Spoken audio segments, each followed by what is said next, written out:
नमस्कार मंडळी, स्वागत आहे तुमचं सगळ्यांचं आपल्या लाडक्या यूट्यूब चॅनलवरती। तर व्हिडिओवरती नसाल तर व्हिडिओला लाईक करायला विसरू नका आणि चॅनलला सबस्क्राईब करून सोबतचं बेल नोटिफिकेशन ऑन करायला विसरू नका आणि हा व्हिडिओ शेवटपर्यंत नक्की बघा। मुलीने फोडलं चक्क आता अनिकाचं थोबाड आणि तिचा मांस देखील उतरवला। तर नेमकं काय घडतं त्याला संपूर्ण अपडेट जाणून घेऊया। तर ह्या अनिकाने चक्क एवढा मोठा मूर्खपणा केलेला असतो की चक्क आपल्या कंबळीच्या सायकलीवरती गाडीच घातलेली असते आणि एवढा कसलेला एवढा माज असतो हे देखील कोणाला समजलेलं नसतं, कारण की ह्या अनिकाने चक्क आपल्या कंबळीची सायकल तोडलेली असते, ते पण सगळ्या कॉलेजच्या मुलांसमोर। त्यावेळेस मात्र आपल्या कंबळीला डायरेक्ट रडायलाच येतं, कारण की या सायकलीच्या पाठीमागे कंबळीच्या किती आठवणी असतात हे तुमच्या सगळ्यांना चांगलंच माहीत असेल।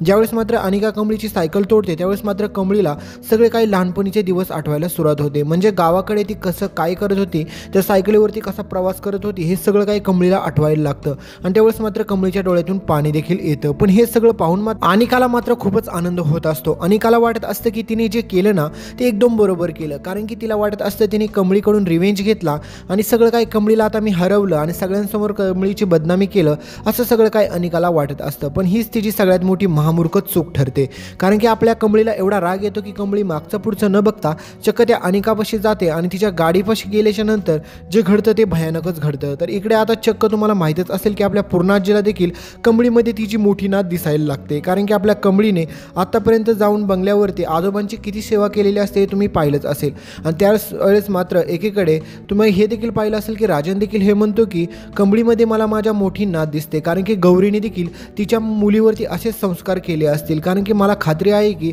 मला ह्या मुलीमध्ये पूर्णपणे माझी गौरी दिसते, कारण की गौरीने एकदम असेच संस्कार हिच्यावरती लावले असतील। पण नेमकी कोण असेल, कुठे असेल, कधी भेटेल हा सगळा काय प्रश्न राजनला देखील पडलेला असतो। आणि मित्रांनो, सगळ्यात इंटरेस्टिंग विषय हाच आहे की आता राजनला देखील कंबळीच्या आईवडिलांना भेटायचं असते, तुम्हाला माहीतच असेल। पण ज्यावेळेस मात्र राजनला कळतं की कंबळीला वडील नाहीत त्यावेळेस मात्र राजनला देखील वाईट वाटत असतं। पण पुढे जाऊन आता कंबळी देखील ठरवते की आता ज्यावेळेस मात्र पॅरेंट्स मीटिंग असेल त्यामध्ये मात्र तुमच्या आणि माझ्या आईची भेट करून देतो असं कंबळी देखील म्हणते। पण मित्रांनो, इकडे या अनिकाने एवढा मोठा मूर्खपणा केलेला असतो की कंबळीकडे आता दुसरा तिसरा ऑप्शनच उरत नाही की अनिकाचा माज जिरवल्याशिवाय, कारण की अनिकाने आत्तापर्यंत खूप साऱ्या चुका केलेल्या असतात पण तरी देखील आपल्या कंबळीने तिच्यावरती एका शब्दाने बोललेली नसते, कारण की तिला म्हणत असते की जाऊ दे, अल्लड आहे, करत असेल करू दे। पण आत्ता मात्र हिने खूप अति केलेलं असतं आणि हे सगळं पाहून ऋषी सरांना देखील खूपच राग येतो, कारण की ऋषी त्याच ठिकाणी असतो आणि ऋषी म्हणतो की तुला काय बेअक्कल आहे का, तुला कळत नाही का, सायकलीवरती गाडी कोण घालवतं। तर हे सगळं ऐकल्याच्या नंतर अनिकाचा अजूनच जास्त इन्सल्ट होतो आणि मित्रांनो, सगळ्या कॉलेजसमोर आपली कंबळी ह्या अनिकाचा माज उतरवते। त्यावेळेस मात्र हिची जी इन्सल्ट होती हे पाहणं खूप मोठं रंजक ठरणार आहे, कारण की त्यावेळेस मात्र ह्या सगळ्यांसमोर ह्या अनिकाचं थोबाड असं पडतं की हिच्याकडे कोणता ऑप्शनच राहत नाही की कंबळीची माफी मागितल्याशिवाय। आणि सगळ्यांसमोर ह्या अनिकाचं थोबाड पडलेलं पाहून सगळीच मुलं हसायला लागतात। त्यावेळेस मात्र ह्या अनिकाचं थोबाड पूर्णपणे पाहण्यासारखं झालेलं। पण एवढं सगळं घडून देखील ह्या अनिकाला अजिबात देखील लाज आणि शरम वाटत नसते, कारण की तरी देखील हिच्या मनामध्ये हाच विचार असतो की ती काही जरी झालं तरी कंबळीला सोडणार नाही।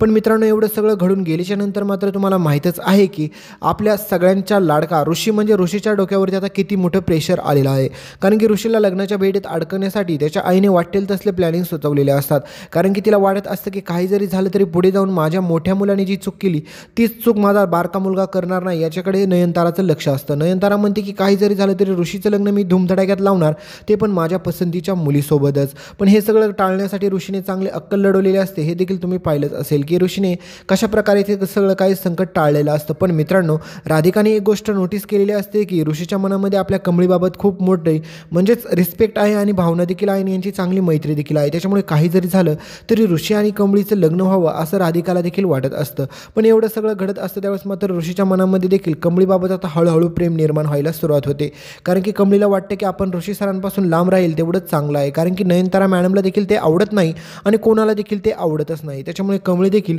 ऋषी सरांपासून किती लांब राहत असते हे तुम्ही देखील पाहिलंच असेल। पण आता एवढं सगळं भयानक घडून गेल्याच्या नंतर देखील तुम्हाला माहीतच आहे की आपल्या कंबळीने आता कशा प्रकारे ह्या अनिकाचा इंगा मोडलेला आहे। पण मित्रांनो, तुम्हाला काय वाटतं, ह्या अनिकाला एवढंच काय करून शांत बसणं कंबळीने देखील गरजेचं नाही, कारण की हिचा देखील चांगलाच असा माज उतरवला पाहिजे की ज्या प्रकारे ह्या अनिकाला देखील चांगलीच अद्दल घडली पाहिजे। तर याबाबत आपलं काय मत आहे चला कमेंटमध्ये सांगा। भेटूया पुढे येणाऱ्या अशाच लेटेस्ट भागांमध्ये, तोपर्यंत चॅनलला सबस्क्राईब करायला विसरू नका। धन्यवाद।